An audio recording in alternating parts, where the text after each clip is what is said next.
Le respect de l'état des droits passe par le respect des droits humains et des décisions judiciaires. Ces propos sont du ministre des Droits humains qui, au sortir de l'audience lui accordée par le vice-gouverneur du Congo central, a fustigé, je cite, le non-respect de règles de bonne gouvernance telles que voulues par le président de la République, chef de l'État, Félix-Antoine Tshisekedi Tshilombo. Ces propos ont été recueillis par Dadi Simbadio.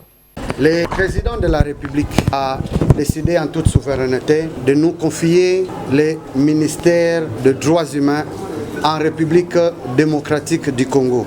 C'est à ce titre que lors du tout premier Conseil des ministres, il a insisté en disant qu'il compte beaucoup sur Monsieur le ministre des droits humains parce que ce domaine préoccupe beaucoup la communauté national et international. Le rapport qui a été fait sur les droits humains est très peu reluisant. Voilà pourquoi nous avons jugé bon de ne pas nous contenter des rapports que nous recevons dans nos bureaux. Nous avons amorcé une série de descentes sur le terrain. Nous avons commencé par la prison centrale de Makala avant d'aller à la prison militaire de Ndolo, et depuis vendredi nous avons pris notre bâton de pèlerin pour le Congo central, avec cet ordre de mission de son Excellence, Monsieur le Premier ministre, son Excellence Sama Lukonde, que nous saluons. Nous avons commencé pour le Congo central par la prison centrale de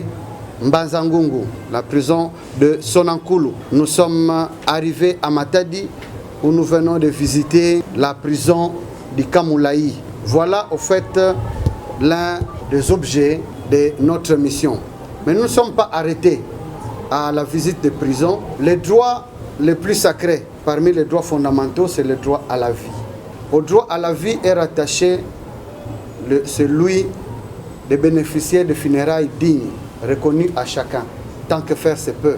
Matadi a un problème de morgue, de la vétusté et par moments de panne à répétition du courant. Voilà pourquoi depuis Kinshasa, nous avons eu à conduire Madame Chantal Kikouma, rencontrer l'actuel ministre des Transports qui est en charge de l'OEBK afin que cette situation de la morgue qui est construite depuis un moment puisse devenir opérationnelle. Voilà dans les grandes lignes sur quoi a tourné notre séjour dans la province du Congo central.